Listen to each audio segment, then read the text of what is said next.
Welcome back to Less Cash, More Mash. My name's Tom. And I'm Mike. And today, mine's on. We're cracking open a semi-new bottle. I'm going to cut that out. Of WhistlePig Smokestock Whiskey.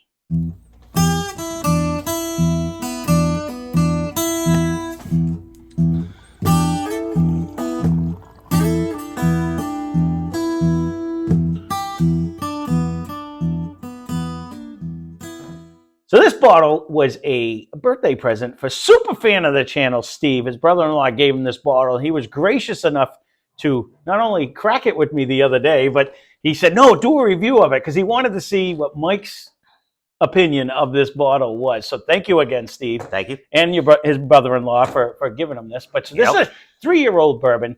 I don't get it. We don't know what he paid. It was a gift. But we went at Total Wine just to check it out to see, and it average MSRP was like $72.99. So it's 86 proof. This is aged in American No. 3 charred oak barrels. Then it's smoked low and slow with Traeger all-natural apple barbecue wood. The limited edition whiskey is further smoked again during the proofing process to impart campfire smoke and subtle savory noses. That's what it said on the website. So we figured we'd go. It sounds like it'd be a fun time to be at.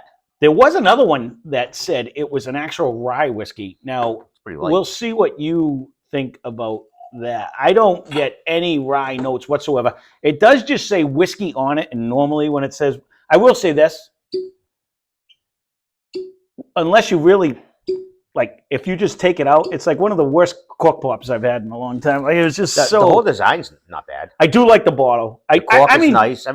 Everything about it. And actually, as far as being a limited edition one, WhistlePig is normally on the expensive side. That wasn't a bad proof that they had on when I just Googled it. You know what I mean? Price? Yeah, price-wise.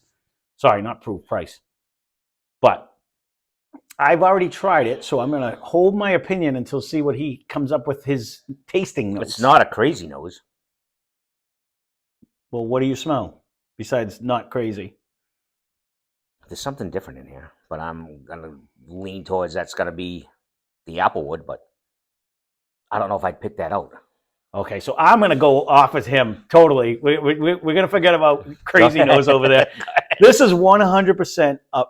It either brings me to take a match and blow it out, and you get like that sulfur, or it's a campfire. You 100%. There is a fire, not peated smoke, more on the line of the tealing, where it's more of a campfire. Mm. There is definitely a smoke element to this, not even a question. They nailed that on when I actually did the research. So before I even did research, taste-wise, they did. No, it's in the smell too. It's there.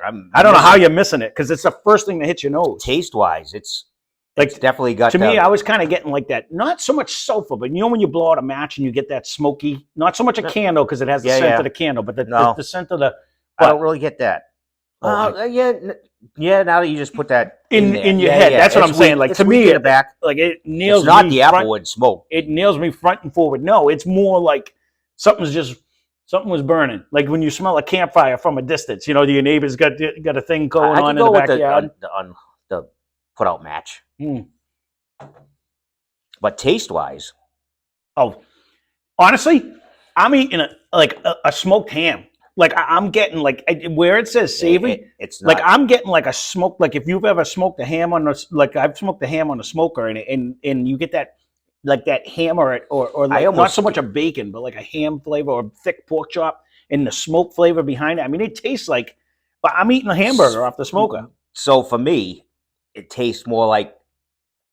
Did you have anything to meet when Albert was experimenting when he first started with the smoker? And I remember you saying he oversmoked everything. It has like that taste of that way too much smoke. Should have not used that much wood. Okay, that's what I get out. I'm not getting the over smoke. It's not that great tasting ham at all. I'm not getting that. I'm getting the way over smoked flavor. To me, I'm almost getting. Remembering that is going to be a trick. I'm almost. This bottle's going to disappear, and I'm not going to. This is going back to Steve. So this one's not going to be here, but I am going to put it in. He told me to put it in the thing. I actually will appreciate it. Now, just for full disclosure, when Steve was over here, I'm like, all right, let's just try it out. So we hit that tealing one. Way more smoke, way over the top compared to this. This is like a subtle version of a smoky product, but it doesn't bring you to like the peated smoke. It brings you more to like a campfire smoke. And we said that about the Teeling one. It's almost and like, we hit the scotches too after that. I threw him over the edge. Remember we with had that that one, kit that Jimmy gave us? Yeah, but we over smoked it on that one. Well, that's kind of where I'm going with it. It's, to me, it's this is not for me. But it's a prime example of what I'm trying to say. It's not so much like a Scotch where you get the peated smoke. It is literally, we lit that thing on fire. You can go back and watch that review. I'm almost wondering if they did that on top of like a barrel. I believe. Deal, you know what I mean? It said that they smoke it during the process. They must be running the smoke, and during the proofing process when they're adding the water and getting it to the proof they want. They're probably running the smoke through watching that and hanging out in the smoke and.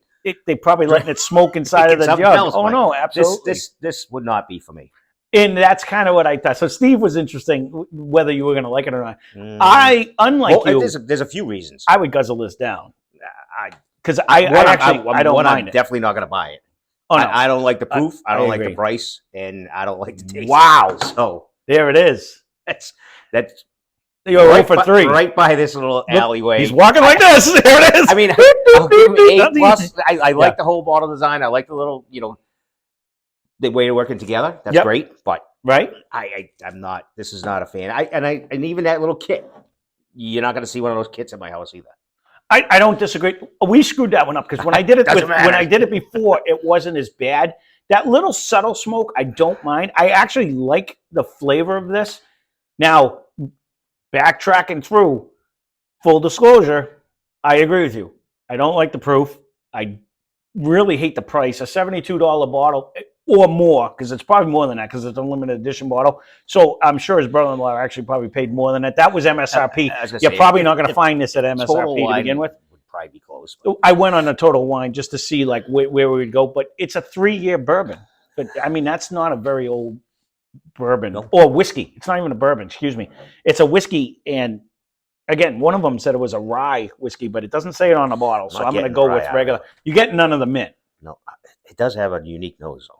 That's that smoke. If I can only remember this. That smoke really does come out on. And it's going to be so hard. I almost need to take a picture and put it up there so I can, when I look back, I'll see it, because then it'll remind me. But yeah, not for me.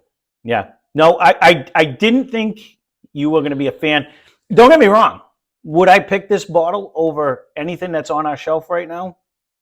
Probably not.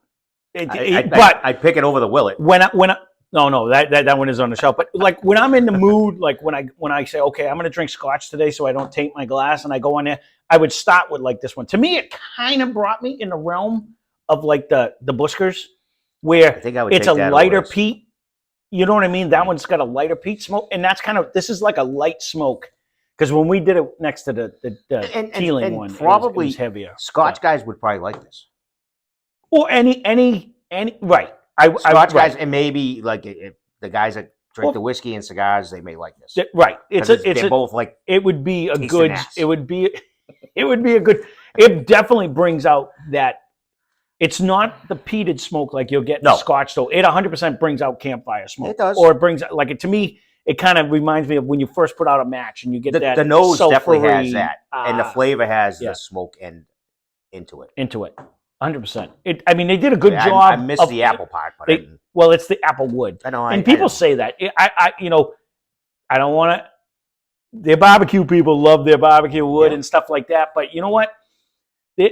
There is a difference between wood and what smoke it generates. But when you hear people say apple wood, you're thinking you're going to smell but you're not smelling apples. It really doesn't. No, it's just a lighter wood than if you're doing like a hickory or a mesquite or something. But you're still getting smoke either way you look at it. You know what I mean? So there you go. We'll keep this one short and sweet. Again, thank you very much, Steve, for letting us do this. I kind of had a feeling you weren't going to be a big fan. You want more? No. You went. I didn't think you. I just want to end it so we can get out of here because I got nothing. I knew he wasn't going to try to re-up on this one. I knew this was going to stay nice and full for you. So there you go.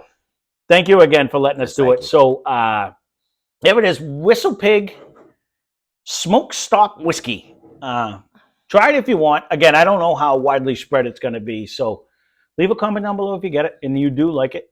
Thanks for watching. Hope you enjoyed the video. Spend less, drink more. Cheers. Subscribe.